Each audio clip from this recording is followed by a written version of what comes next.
이 시간 하나님 주신 말씀은 요한복음 7장 37절에서부터 39절까지 말씀입니다. 요한복음 7장 37절에서 39절까지 말씀. 신약성경 156페이지, 157페이지에 기록되어 있습니다.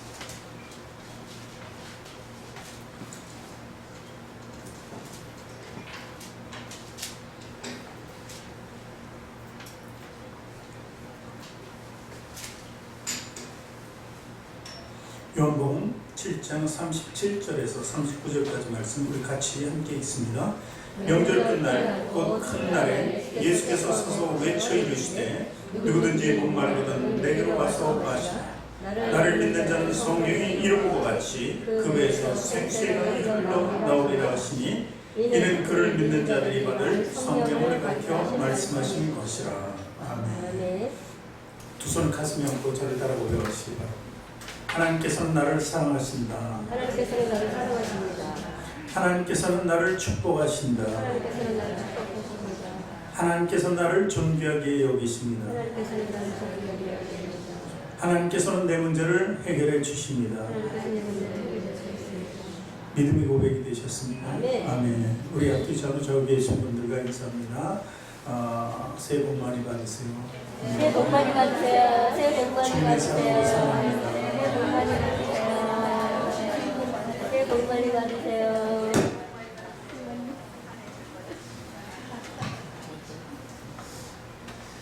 새해 복 많이 받으라. 우리 끊임없는 채워지지 않는 욕구가 있기 때문에 복 많이 받으라면 왜 이렇게 기분이 좋아요? 많이 할수록 더 좋고 어쩌면 우리는 그래서 그 탐욕적인 삶을 벗어나지 못하나. 오늘 생수의 강이 넘치게 되리라. 성령의 생수의 강이 넘치게 되리라. 생수하면 그 반대는 과연 무엇일까요? 생수가 필요한 곳이 어디일까 생각하는 게죠. 그것은 광야입니다. 내 말은 광야. 이스라엘 백성들에게 있어서 이 생수가 굉장히 중요한 것을 우리는 알 수 있습니다. 우리는 그저 그냥 물이 그렇게 귀하게 여기지 않는 땅에서 사는데 이스라엘은 척박한 땅입니다. 광야죠, 그야말로. 그리고 이스라엘이 시작된 것도 사실 광야 40년을 통해서 시작됐다고 봐도 과언이 아닙니다.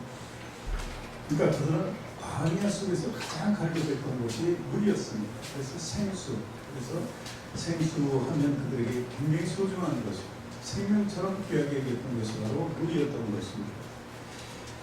광야 40년 동안에 하나님의 임재가 40년을 떠나지 않았죠. 모세와 함께 하신 하나님이 계속해서 함께 했답니다. 임재라 그러죠. 그래서 하나님의 임재, 그리고 율법도 사실 그 안에서 주어진 것이고 많은 하나님의 역사가 그 안에서 이루어졌습니다. 민수기, 신명기, 그리고 모세 오경이 이스라엘 백성들에게 가장 중요했던 것, 그것은 광야에 있습니다. 그 광야에서 그들이 가장 또 필요했던 것은 다시 한번 얘기하지만 생수였습니다.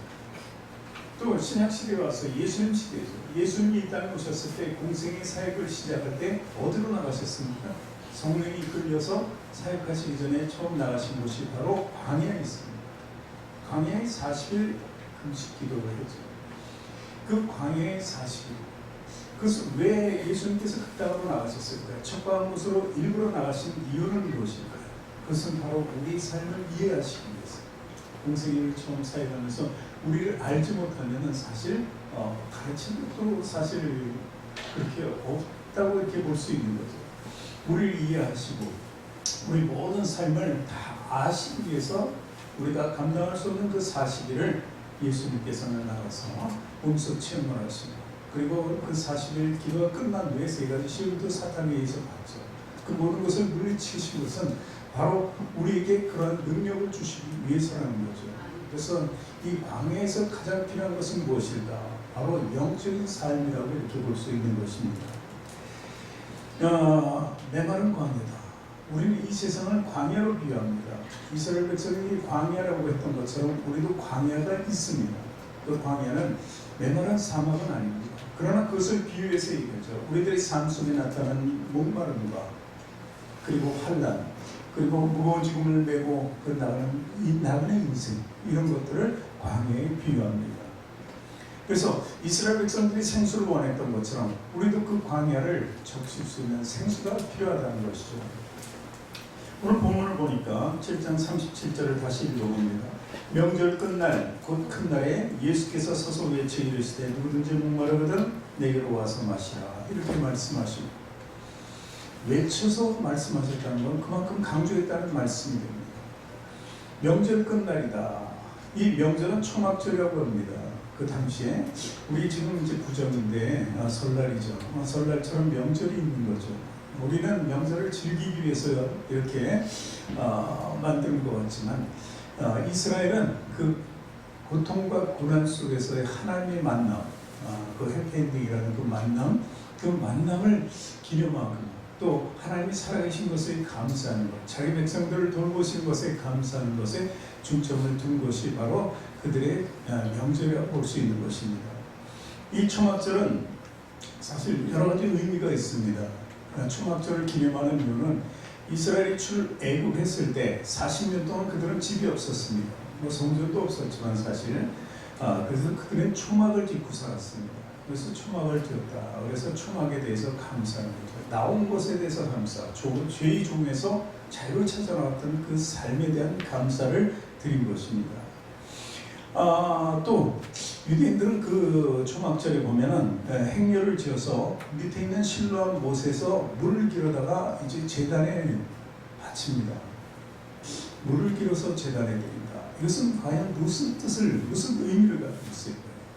그래서 예수님께서도 오늘 생수를 얘기한 것인데 좀 더 거슬러 올라가 보면 사무엘 시대가 있었습니다. 사무엘 선지자가 정말 젊어서 활동하기 시작할 때 그때 이스라엘이라는 나라는 블레셋에 의해서 눌림을 당하고 있어요. 이스라엘이 패역했기 때문에 블레셋에 의해서 눌림을 그때 이 한 선지자, 사무엘 선지자가 일어나서 영적 대각성 운동을 벌이게 됩니다.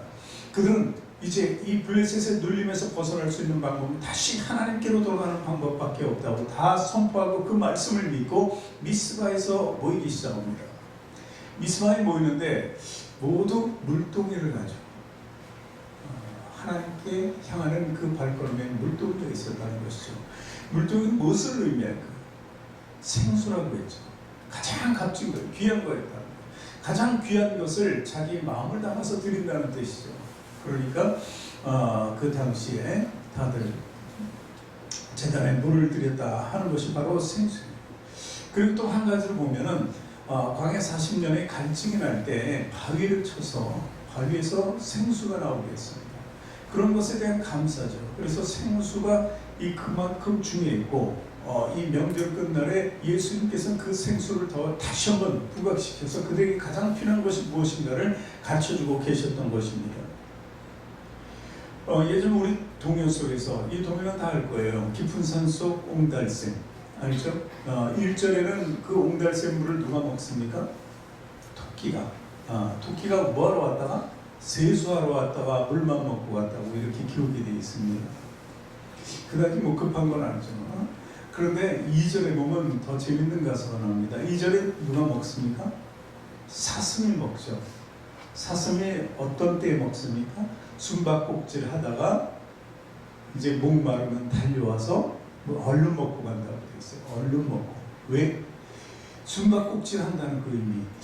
참 우리가 보면은 굉장히 그 예전의 숨바꼭질 모습을 이렇게 연상할 수 있는데 이게 참 의미 있게 우리가 생각할 수 있어야 돼요. 왜 사슴이 숨바꼭질을 할까요? 피해 다니게. 사슴의 삶은 계속 그 상위 있는 그 짐승들을 피해 다니는 거예요. 그러니 그 목마를 수밖에 없고 목마르면 달려와서 그리고 어떻게 한다고요? 얼른 먹고 가야 되는 거예요. 또 다시 피할 길을 찾아야 되니까. 그래서 사슴은 그 물이 항상 필요했던 것이죠. 그래서 우리 모든 성도들, 우리 사람들을 가리켜서 목마른 사슴이다 이런 말도 하죠. 우리 찬양 중에 목마른 사슴도 있잖아요. 그렇듯이 우리는 다 갈증에 허덕이고 있다는 것입니다. 굉장히 연약한 사슴에 비유하는 것이죠. 그러니까 세상을 사랑하는 것이 우리에게는 연약한 모습으로 살아가는 그 부족한 자로밖에 여기지 않는다는 것이죠. 그런데 이 목마름이 연약해서 부족해서가 아니라 사실 실제로 이 목마름이 사람들을 추구하는 이유는 탐욕이 있습니다. 더 더 채우고자 하는 것이죠. 그것이 문제라는 것입니다. 그래서 육적인 그 목마름은 채워지지 않는다. 성경은 많이 이것저것에서 기록하고 있습니다. 대표적으로 전도서 5장 10절에 보니까 이렇게 기록되어 있습니다. 같이 읽을까요? 은을 사랑하는 자는 은으로 만족하지 못하고 풍요를 사랑하는 자는 소득으로 만족하지 아니하나니 이것도 헛되다. 헛된 삶을 살아가는 인간의 모습을 이렇게 보여주고 있습니다. 자, 왜 이럴까요? 이 목마름, 이 갈증의 뿌리에는 뭐가 있어요? 하나님을 거역하는 죄가 있기 때문에 그래요. 죄가 있기 때문에, 그 뿌리에 있기 때문에, 그 뿌리에서 욕구하는 것이, 늘 욕구하는 것이 탐욕이기 때문에 그렇다는 것입니다. 사실 이 탐욕은 어디서 시작됐습니까? 아담과 하와 원죄에서 시작된 것입니다. 하나님께서는 선악과 나무를 먹지 말라고 그 단 한 가지만 순종케 했습니다. 그런데 그들은 불순종하고 취했죠. 먹었다는 것이죠. 그래서 이제 그것이 불순종이 죄가 되었고, 죄는 하나님과의 단절이었고, 또 에덴에서의 추방이었다는 것입니다. 그리고 에덴에서의 추방은 고통과 고난이 계속해서 시작되는 그 점을 얘기하고 있는 것입니다. 그래서 사도 바울은요, 이 하나님과의 단절에 대해서 아주 깊이 얘기하기도 합니다. 우리는 성경 중에 에베소서 2장 3절에 그 원죄가 그대로 그 모습 속에 나타나는 말씀이 있습니다. 같이 읽을까요?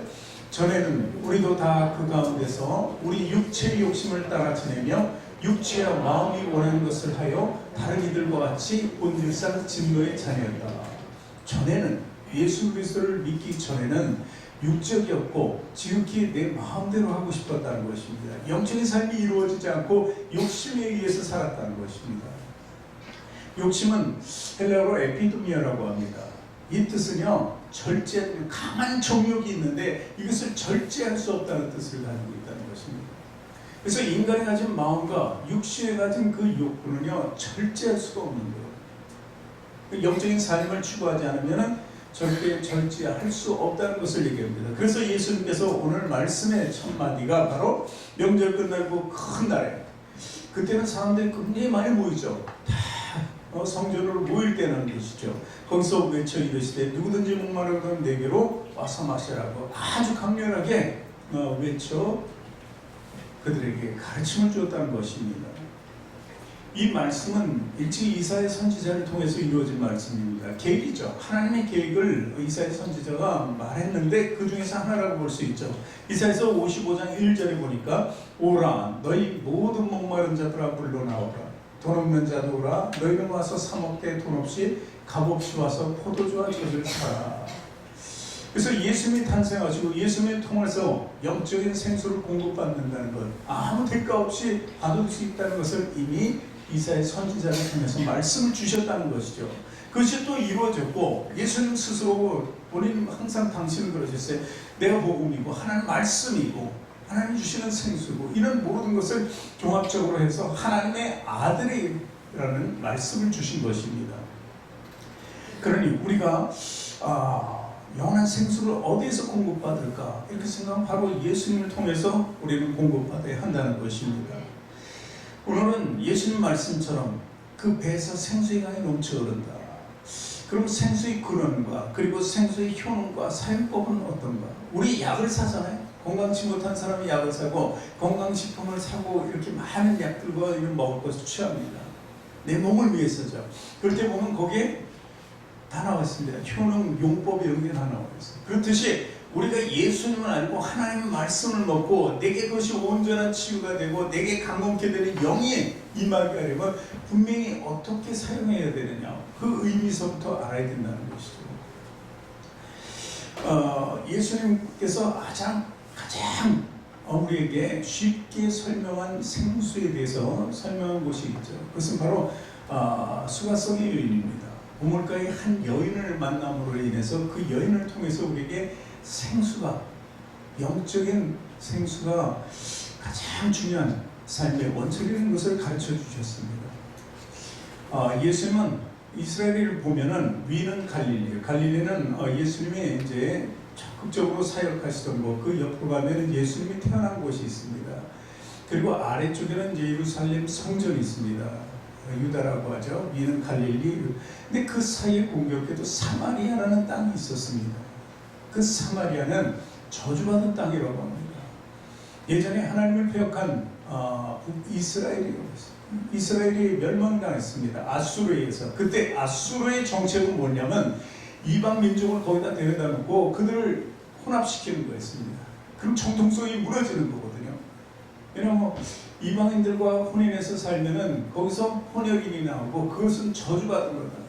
예전부터 사실 야곱과 에서의 갈림길도 마찬가지입니다. 에서가 같은 백성들 안에서 결혼을 했으면 좋았는데 그렇지 못했어요. 이방 여인과 결혼했기 때문에 거기서부터 하나님의 뜻을 버린 것입니다. 그래서 이 다른 민족과 이렇게 산다는 것은 있을 수 없는 일이었습니다. 저주받은 일이에요. 배신의 행위라고까지 이렇게 얘기했죠. 그래서 그 사마리아를 배신의 땅이라고 합니다. 거기 사는 모든 사람들이 다 저주받은 사람이에요. 죄 속에서 벗어날 수 없는 그 범죄로 삶을 누릴 수밖에 없는 사람이었습니다. 얼마나 비천한 삶을 살았겠어요. 근데 그 가운데서도 한 여인은 무려 이제 자기 삶을 채우기 위해서 정말 여인의 인생은 가련한 거예요. 이분하고 결혼해서 백년의 해를 하려고 하는데 안 될 때도 많잖아요. 그리고 또 다른 몸이 연약하기 때문에 이렇게 살아온 여인이 있었는데 무려 남자가 5번, 6번 이렇게 갈렸단 말이에요. 그 여인은 동네에서 창피해서 고개 들고 다니기도 어려웠어요. 그래서 많은 사람들과 어울릴 수도 없고 대화할 수도 없고 혼자서만 외톨이처럼 살아가는 그 인생이었어요. 인생의 가장 쓴맛을 보는 참담한 여인 중에 하나였던 것이죠. 근데 그 여인을 예수님께서 만나주셨다는 것입니다. 예수님께서 그 물동이를 가지고 그 떼약볕에 아무도 물을 빚지 않은 그 더위에 나와서 정말 홀로 외로이 그 시간에 나와서 물을 빌 수밖에 없는 여인을 만나주고 그 여인을 축복해 주는 거예요. 어떤 말씀으로 축복해 줍니까? 요한복음 4장 13절 14절 같이 읽을까요? 예수께서 대답하여 이르시되 이 물을 마시는 자마다 다시 목마르려니와 내가 주는 물을 마시는 자는 영원히 목마르지 아니하리니 내가 주는 물은 그 속에서 영생하도록 솟아나는 샘물이 되리라. 그래서 사람에게 필요한 것이 그 육적인 것을 죽이는 그 물이 아니라 영적인 물을 통해서 마음의 평안이 있어야 된다. 그 여인에게 평안이 없었어요. 죄 속에 살아가야 하는 그 모습밖에 보이지 않았어요. 그런데 예수님께서 그에게 참된 자유를 주셨고 진리의 말씀을 선포하게 했다는 것입니다. 사실 이 여인이 우리 속에는 굉장히 비참한 여인으로 이렇게 등장하는 것 같지만 그렇지 않습니다. 그 여인은 바로 저와 여러분의 모습이었다는 것이죠. 사마리아 땅이었어요. 이방보다 못한 그 삶을 살아가는 그들에게 구원이라는 것을 하나님께서 예수님을 통해서 가르쳐 주셨어요. 알려주셨어요. 너희에도 구원이 있다는 것을. 우리도 마찬가지입니다. 이스라엘 백성이 보기에는 우리는 구원이 없는 이방 민족이었지만 하나님께서 그 이방 민족으로서 죄 속에서 살아가고 죄 속에서 죽을 수밖에 없었던 우리에게 다가오셔서 예수 그리스도를 통해서 생수를 공급받은 거예요. 우리가 그 생수를 우리는 보일이라고 이렇게 얘기합니다. 그 보일이 우리에게 들어오고 그 믿음을 가졌을 때 그 보일이 나의 예전에 죄된 피를 다 몰아내고 새로운 피를 형성하는 거죠. 그래서 그곳에서는 그 피로 말미암아 목마름이 없는 영적인 그 풍요함을 누릴 수 있는 것이죠. 그것이 바로 오늘 사마리아 여인, 이 여인을 제가 잠깐 소개했는데 그 여인을 통해서 우리에게 보여주는 것입니다. 인생의 최하위의 삶을 사는 한 여인을 우리에게 보여주면서 우리와 다르지 않다는 것을 또 보여주는 것이죠. 운명적이라는 것, 그런 것은 없습니다. 우리에게 한번 구원이 임하면은 그것이 우리에게 새로운 길이라는 것입니다. 그리고 예수님께서 오늘 배 안에서 생수의 강이 가득하게 넘쳐흐르도록 이렇게 말씀하신 거예요. 왜 넘쳐흐르도록 했을까요? 사마리아 그 여인이 예수님께 큰 은혜를 받고서는 그렇죠. 많은 사람들을 피해다니기만 했고 대화할 수도 없었는데 그들에게 내가서 예수님을 소개하고 있는 장면이 나오는 것이죠. 요한복음 4장 28절에 보니까 여자가 물동이를 버려두고 동네로 들어가서 사람에게 이르되 이렇게 기록되어 있습니다. 아주 간단한 한 절의 말씀이지만 뭘 버렸다고요? 물동이를 버렸어요. 육에 필요한 그 탐욕적인 모든 것을 버리고 예수님께 받은 생수를 가지고 그들에게 가서 가르쳐주고 있다는 것입니다. 대단히 놀랍지 않습니까? 우리도 마찬가지입니다. 예전의 삶 속에서는 육적인 삶만을 살았기 때문에 너나 나나 이 세상 속에는 다 똑같은 삶이었어요. 같은 주인이었다는 것이죠. 그러나 예수님 만나고 나서는 우리 인생이 바뀌었어요. 그들에게 이제 무엇을 전합니까? 죄된 것을 전하고 얘기하는 것이 아니라 예수 그리스도를 전하고 생명을 전하는 그 모습으로 바뀌게 됐다는 것입니다. 그것이 바로 우리가 하나님의 은혜를 입은 까닭이라는 것이죠. 출애굽한 이스라엘 백성들이 홍해를 건넜습니다. 정말 큰 은혜로 건넜죠. 그 은혜는 절대 잊을 수 없고 오늘날까지도 이스라엘 백성들에게 홍해를 건넌 것은 너무나 크고 감격적인 신앙의 정체성을 이끌어가는 가장 중요한 요인 중에 하나였습니다. 그런데 이제 3일길을 거기서 또 갑니다. 3일길을 가는데 목마름이었습니다. 그 목마름 갈증에 대해서 이제 원망과 불평이 나오기 시작합니다. 그런데 한 곳에 물이 있는 거예요. 그러면 그렇지 우리가 또 왜 하나님을 불평할까 하면서 그 물로 다가가서 목을 치려고 했는데 그 물은 써서 먹을 수가 없었습니다. 말하라고 하는 물, 쓴물이라는 것이에요. 불평을 조금 하다가 그 물을 보고 쏙 들어갔는데 더 큰 불평이 나오는 거예요. 그렇지 않습니까? 우리가 기도할 때 참 기도해도 참 안 되고 좀 원망과 불평이 나올 수 있어요. 근데 뭔가 해결점이 나왔구나 생각하고 했는데 해결점에 더 커다란 늪에 빠질 때 있어요. 그러면 이제 그때는 조금 참았던 원망과 불평이 팍 터져 나온단 말이죠. 그것이 인간의 모습입니다. 그런데 모세가 어떻게 합니까? 한 나뭇가지를 꺾어다가 그 물에 넣었더니 물이 어떻게 됐다고요? 달아졌다 하는 것입니다. 그 많은 물이 있었겠죠. 마라의 쓴물도 작은 물은 아니었을 거라는 거예요. 이스라엘 백성들이 취하기 위한 그 정도 양은 됐으니까 모두들 기뻐하고 그 앞으로 달려갔는데 써서 먹고. 근데 나뭇가지 하나로, 나뭇가지 별것 아닌 그 나뭇가지로 말미암아 그 큰 물이 다 달아졌다. 모든 사람들 목을 축일 수 있게 되었다. 바로 이것이 영적인 생수의 능력입니다. 예수 그리스도가 십자가에서 흘린 보혈이야말로 이 거대한 강, 아니 바다까지도 온통 적실 수 있는 영적인 샘물이라는 것입니다.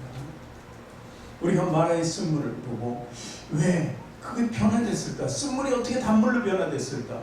이것은 바로 우리가 영적 원리를 찾아가야 돼요. 우리가 예수 그리스도를 만났다는 것은 우리 쓴물이, 이 내 속에 있던 쓴 뿌리들이 다 이제 변해지기 때문에 거예요. 변해. 어떻게 단 것으로 변하게 있어요. 하나님 말씀이 들어오니까 소리꿀보다 아주 달아서 내가 취하지 않고는 못 견딜 수 있어요. 중독성이 있다. 이 정도까지 나가야 된다는 것이죠. 그것이 생수의 강이고 그리고 그 넘쳐 흐를 수 있는 것입니다. 여러분 예수님을 만난 삭개오를 아십니까? 삭개오도 사마리아의 여인 못지않게 주인입니다. 왜냐하면 그 당시 유대인들의 피를 빨아먹는 사람이었어요. 로마의 앞잡이였잖아요. 그것도 세리장이었으니까 그 중에 대표격했던 사람이 삭개오였습니다. 근데 그 삭개오가 예수님 만나고 예수님이 너 집에 유하여야 되겠다 했을 때 그에게 큰 변화가 있었습니다. 놀라운 변화예요. 예수 그리스도의 그 말씀의 능력, 믿음의 능력이 들어오게 되니까 그가 변해요. 그래서 자기가 가진 것을 다 나눠주고 자기가 토색한 것이 있으면 4배로 갚아주겠다고 이렇게 완벽하게 변화된 삶을 이야기하고 있지 않습니까? 그것은 다 준다는 얘기잖아요. 그런 변화가 바로 예수 그리스도의 보혈의 능력이고 생수의 능력이 있음을 믿으시기 바랍니다. 이사야서 35장 1절 보니까 이 말씀이 기록되어 있습니다.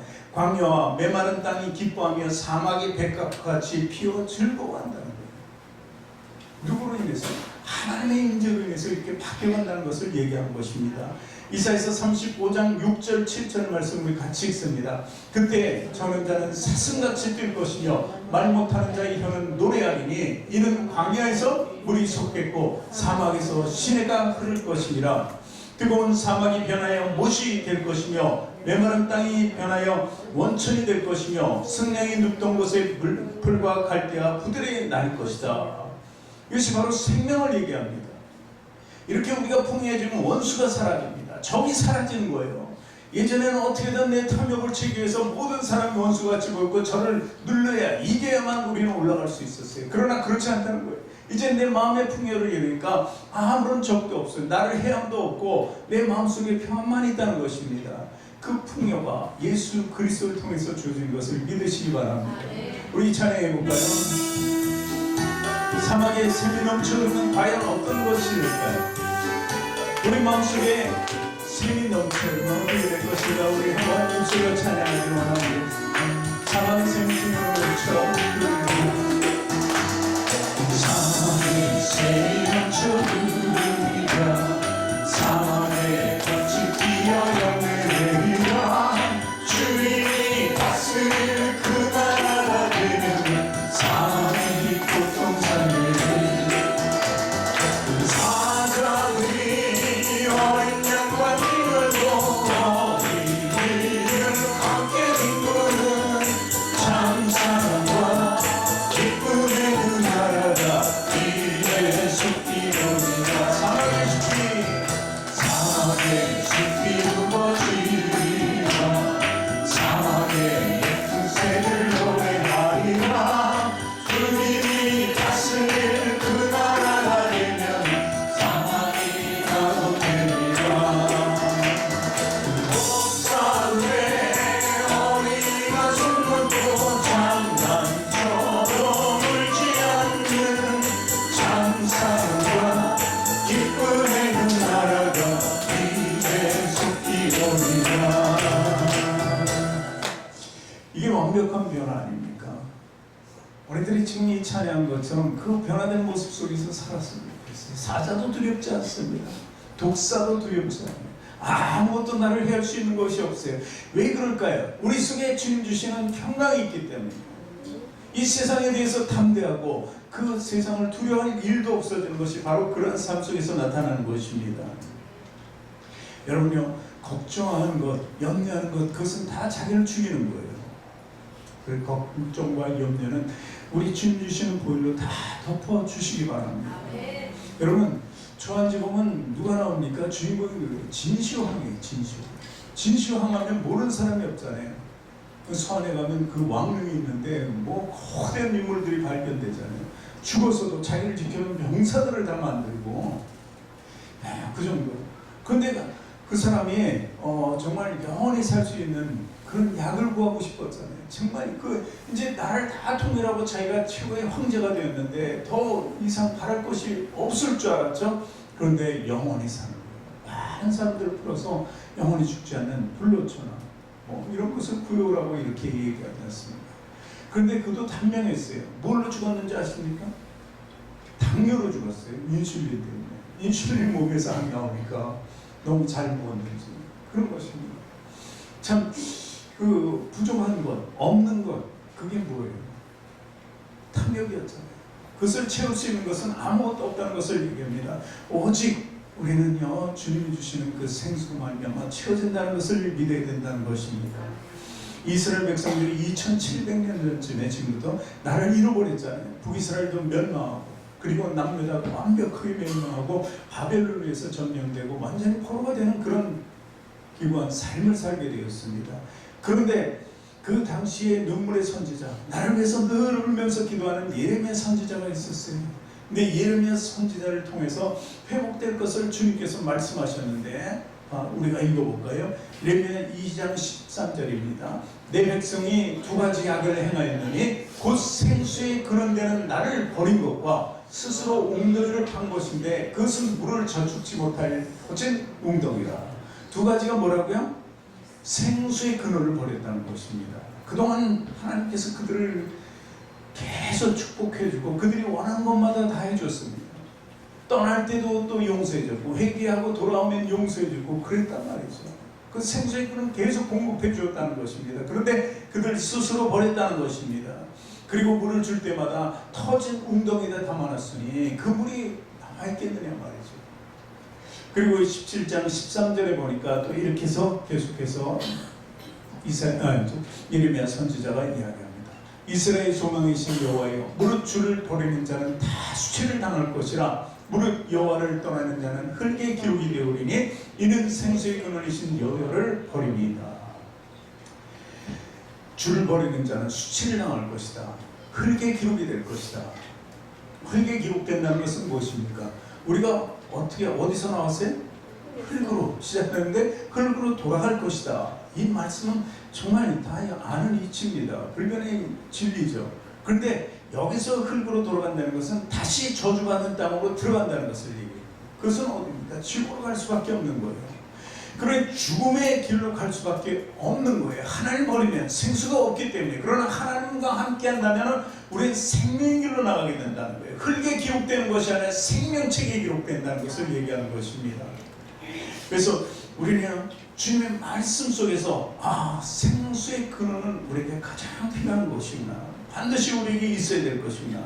우리가 천국 삶을 살기 위해서는 예수님이 지금 말씀하신 그대로 우리는 생수의 삶을 살아야 한다는 거죠. 그래서 요한복음 7장 38절 오늘 본문 보니까 나를 믿는 자는, 누구를 믿는 자는?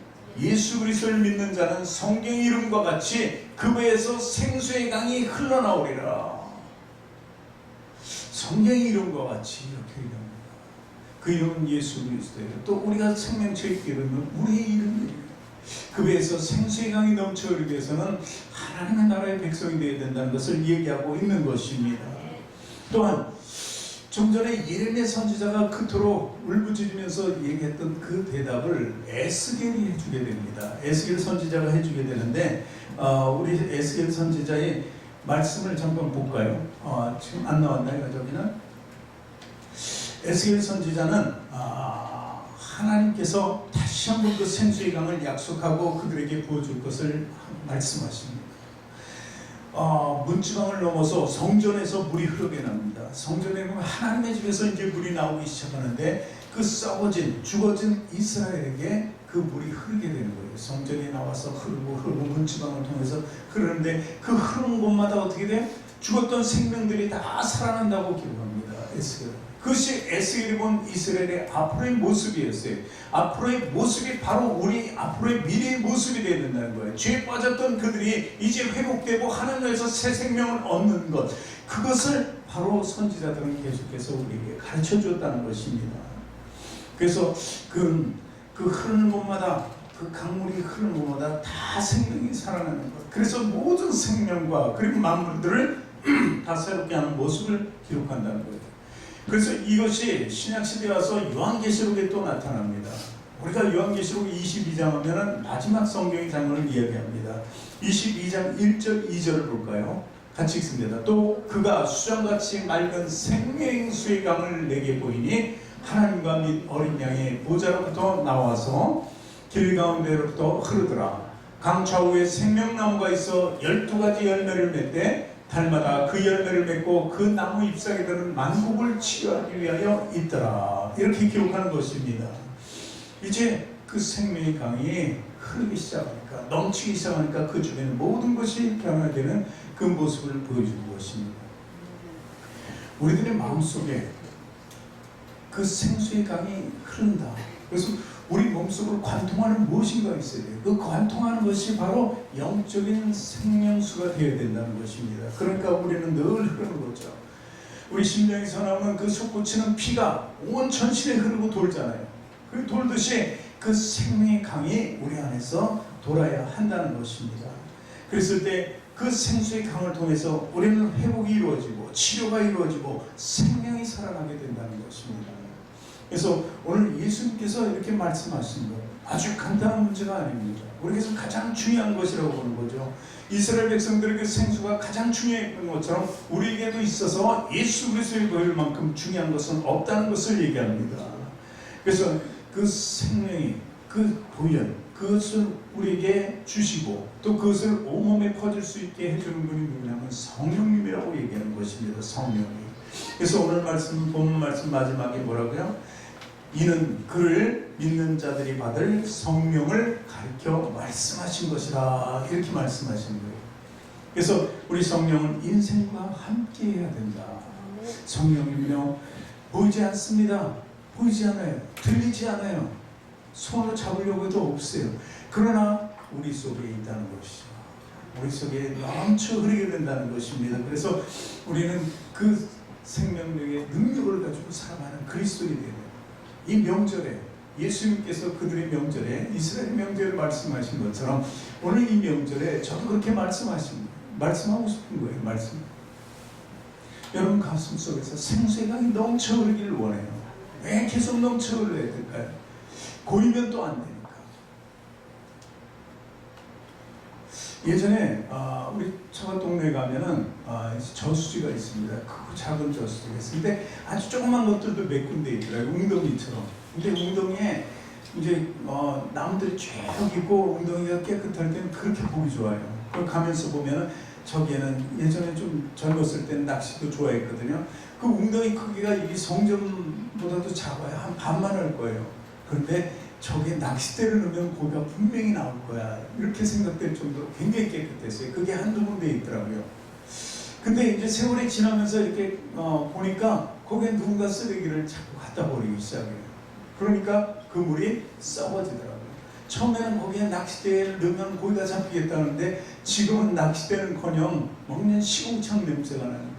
그러면 두 군데가 그렇게 되더라고요. 깨끗한 물을 다 뽑았으니까 또 거기 시궁창이 되고 이렇게 두 군데가 완전히 변했더라고요. 그 모습을 봤을 때 이렇게 가만히 있으면 안 되는구나. 어떻게 샘물이 공급되고 넘쳐 흘러야 되는구나. 이렇게 깨닫게 되는 거예요. 그랬으면 아마 더 그 저수지가 점점 그 웅덩이가 점점 넓어지지 않았을까. 그래서 많은 사람들이 정말 먹을 수 있는 급수도 되지 않았을까. 그 시골 땅에서 이렇게도 생각하게 되는 거예요. 작은 것이지만 계속 부어주면 커지고 넘쳐 흘러서 그 주변에 있는 식물도 자라고 그 물이 가는 데마다 변화가 일어나는 것 아니겠습니까? 바로 그래서 우리 생수의 강이 넘쳐 흐르라는 말씀을 주시는 겁니다. 우리가 고여 있으면 안 돼요. 썩게 되면 안 돼요. 이스라엘에 두 가지 바다가 있었죠. 갈릴리 바다, 호수지만 바다라고 했는데 거기는 항상 아래에서 샘물이 나고 위에서는 조용한 깨끗한 힐몬산의 물이 계속 들어옵니다. 생명이 넘쳐요. 그러니까 베드로를 위시한 어부들이 거기서 다 살 수 있었던 거죠. 근데 그 물이 흘러서 요단강으로 쭉 내려가면 사해라는 곳에 도착하잖아요. 사해는 생명이 없습니다. 왜 없을까요? 거기는 멈춰 있는 곳이에요. 들어오면 다 멈춰서 고여있기 때문에 자꾸 썩어지는 거예요. 그래서 우리 삶은요, 받고자 하는 그 삶 속에서 끝나는 게 아니에요. 어떻게? 넘쳐야 돼요. 가장 정성된 축복은요, 받아서 채우는 게 아니라 넘치는 것입니다. 채우는 것은 남에게 주지 않아요. 내 것으로 만들려고만 생각하죠. 아까워서 남에게 줄 수도 없어요. 줄어들까봐. 그러나 우리가 퍼내면 계속해서 끊임없이 쏟아지는 거예요.